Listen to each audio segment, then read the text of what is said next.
ये है ईद उल फितर का वो शानदार बीफ कोरमा जो इतना जूसी, इतना क्रीमी और इतना स्पाइसी है कि देखते ही मुंह में राल टपके और हाथ बोटी की तरफ लपके।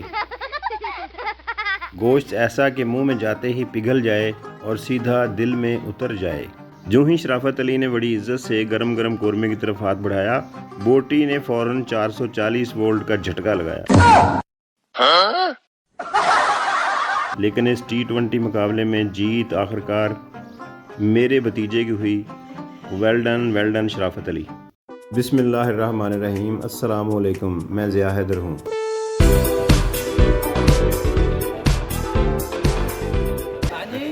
गोश्त का रेट की चल रहा है। ईद उल फितर 31 मार्च 2025। दिन भी खुशी का और मौसम भी खुशगवार। हवा में हल्की हल्की सी खुनकी और दिल में कोरमा पकाने की उमंग। तो मैं और मेरा भाई निकल पड़े तुफैल गोश्त शॉप की तरफ। अब वहाँ जाकर भाई साहब ने एक ही नज़र में दिल दे दिया।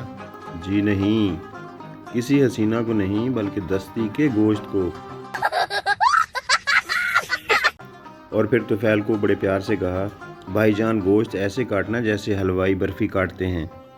गोश्त जब तोला तो 12 किलो। अब आप यही सोच रहे होंगे कि भाई क्या रेट मिला। रेट ऐसा था कि हमने गोश्त खरीदा और तुफैल भाई ने हमारी खामोशी। कुड़ी मुंडा राजी तो की करेगा काजी। बस आप दुआ करें कि कोरमा अच्छा बने, क्योंकि महंगाई की चोट दिल पे लगी है।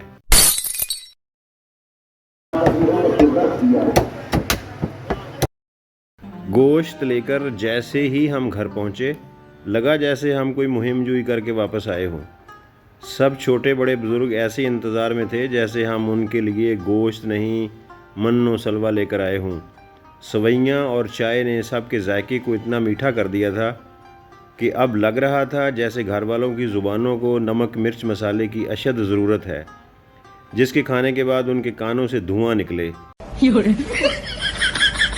बस जी, जब ये मंज़र देखा देर न की, झट से गोश्त एक बड़े बर्तन में डाल दिया। मकसद गोश्त के अंदर छुपे हुए खून को साफ़ करना था। पहले गोश्त को अच्छी तरह धोया, फिर डाला 100 ग्राम नमक और 300 ml मेरा खुद का बनाया हुआ एप्पल साइडर विनेगर यानी सेब का सिरका। अब आप कहेंगे, ओ भैया सिरका गोश्त में क्यों? तो सुन लें आज ये राज भी। शेफ़ हजरात गोश्त धोने के लिए सफ़ेद सिरका डालते हैं, जो होता है एसिटिक एसिड यानी एक खालिस केमिकल। ऐसा केमिकल कि ना उसमें कोई मिनरल और ना ही विटामिन। बस ये तो एक केमिकल का ड्रामा है। मगर जी, मैंने तो वही एप्पल साइडर विनेगर डाला जो सेबों को फर्मेंट करके खुद बनाया, नेचुरल, ताकतवर और विटामिन से भरपूर।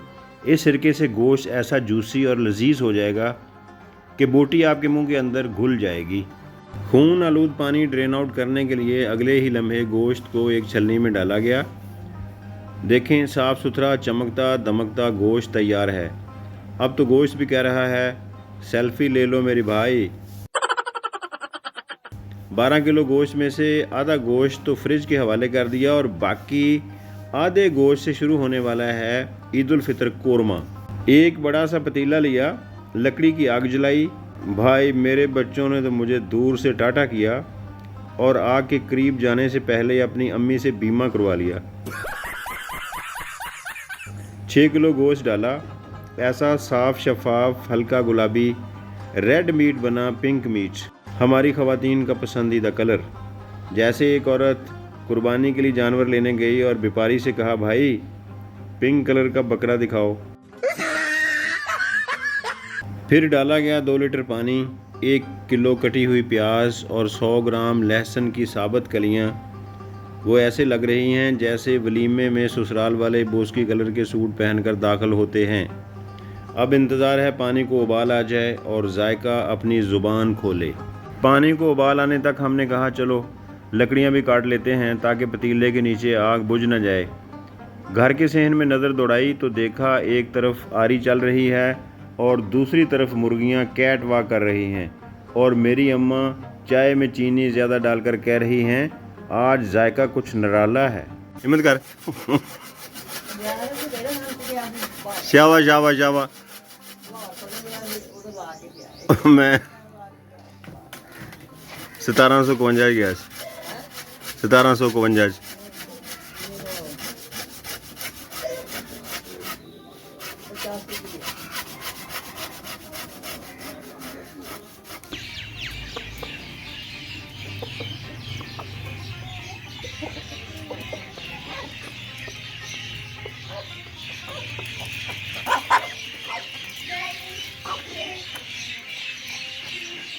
पानी को जब ज़बरदस्त उबाल आया तो हमने कहा अब वक्त आ गया है गरम मसालों के असम्बली इजलास का, और इस मकसद के लिए हमने बुलाया जनाब अब्दुल्ला को। जी हाँ, मेरा भतीजा। अंदाज़ ऐसा कि लगे कोई छोटा सा MPA। सबसे पहले अब्दुल्ला ने दारचीनी शामिल की, ऐसे एतमाद से जैसे बजट पेश कर रहा हो। काली मिर्च डाली 10 ग्राम, जैसे कह रहा हो अपोजिशन के लिए काफ़ी है। फिर लौंग डाले गिन के 14, क्योंकि हम 14 अगस्त के हामी हैं। छोटी इलायची 12 अदद, जैसे अब्दुल्ला की क्रिकेट टीम के तमाम प्लेयर्स।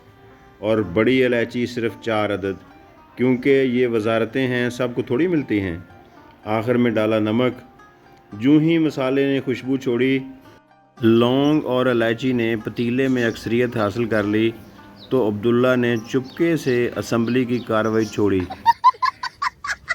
सब मसाले गोश्त में डाल दिए गए और पतीले को 1 घंटे के लिए कवर कर दिया। 1 घंटा गुजर गया, पतीले का माहौल गर्म और गोश्त हो गया नरम। टमाटर जाएंगे अंदर, कोरमा बनेगा सुंदर, खुशबू निकलेगी ऐसी पहुँचे सीधी जलंधर। दोस्तों, ये तो हो गया थर्मो थंडर। टमाटर डालें और पतीले को फ़ौरन कवर कर दिया ताकि टमाटर सोचें चलो अब हम भी कुछ गल जाएं।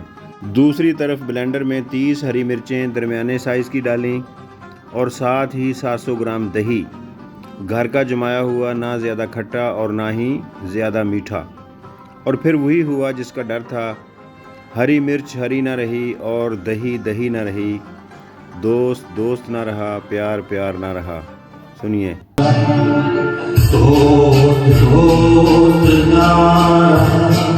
प्यार प्यार नारा, जिंदगी हमें तेरा एतबार नारा। 6 किलो बीफ का मामला है, शामिल करेंगे सिर्फ 500 ml कुकिंग ऑयल।